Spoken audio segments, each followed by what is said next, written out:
Hello again, everyone. Welcome to Washington Gun Law TV. I'm Washington Gun Law President William Kirk. Thanks for joining us. Hey, imagine a gun law that comes out of Hawaii, so you know it's going to be crazy.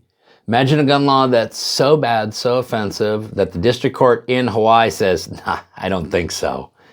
Then it goes to a 3-judge panel of the Ninth Circuit, and even they were like, no, you don't get to do that. Seems like it'd be a pretty terrible gun law, but then what if I told you that the full en banc panel of the Ninth Circuit, they want to take a little look-see at it also, and there really is often only one reason that an en banc panel wants to swoop in and take over from a 3-judge panel. So today, let's spend a few minutes and let's talk about proof that the Ninth Circuit hates gun owners.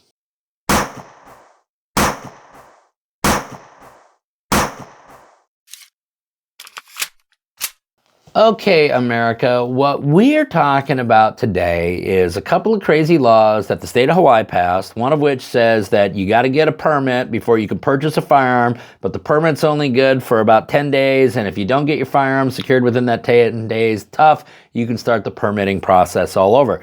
The second gun law says that once you actually have jumped through all those hoops and you've gotten the firearm, we need you to take that firearm down to local police so that they can personally inspect it and register it. I'm not making this up. Now, the case we're talking about today is Yukatake v. Lopez. This is in the Ninth Circuit, which of course starts bringing shivers to all of us.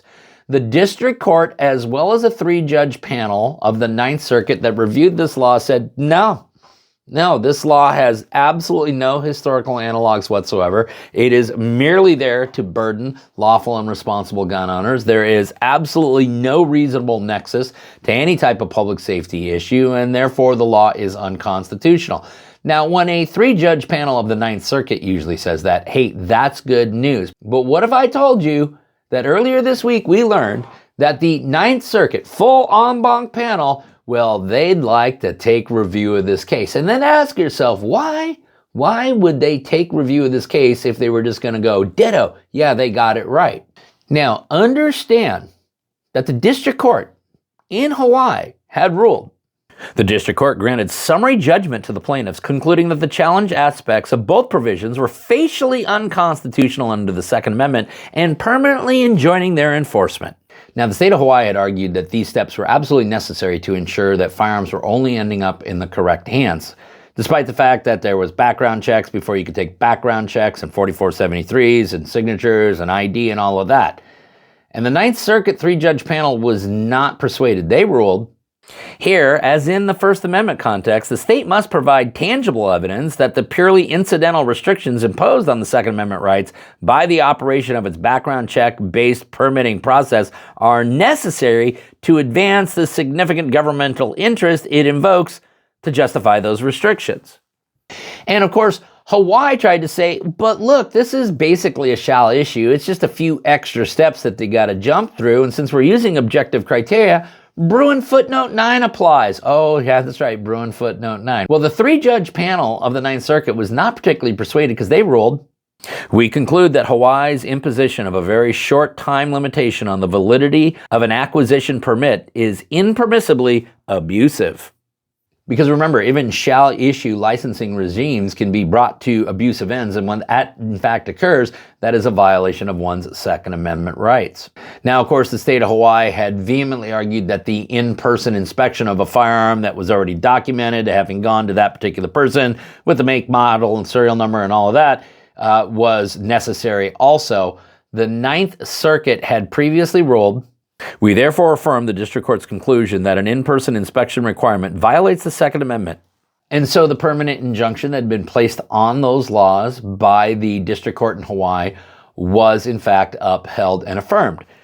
But for whatever reason now the full en banc panel of the Ninth Circuit wants to take a look at this, and there is nothing good that can come of it. Now, the title of the video is Proof that the Ninth Circuit hates gun owners. I'm going to rely on some data that was published earlier this week by Costas Moros, now with the Second Amendment Foundation, I should point out, a very, very prolific author as it relates to Second Amendment issues, especially those related to litigation. As a resident of the Ninth Circuit, such as myself, he went and did some deep geeking out, and this is what we learned about the Ninth Circuit. The Ninth Circuit's annual report said they got 650 en banc petitions in 2023, and granted, only 14 of them. Now, that's only a 2% acceptance rate, but that's only 2% of the people that actually ask for en banc review. If you're actually talking about amongst the entirety of the cases that are filed with the Ninth Circuit on an annual basis, which is around 8,000 cases, that would make en banc review happen in about 0.2% of the time. So literally getting an en banc review out of the Ninth Circuit is almost as hard as getting struck by lightning. Except, of course, when it's a Second Amendment case. Because if it's a Second Amendment case, you can absolutely, positively guarantee it, take it to the bank, that the Ninth Circuit will do an en banc review. And you could also take to the bank that any positive rulings you had previously received out of that court will immediately be shot out of the sky by the full en banc panel. Let us remember in Miller v. Vonte, they were so anxious to uphold California's assault weapon ban that they actually took the case from a 3-judge panel before they'd even had a chance to render a decision.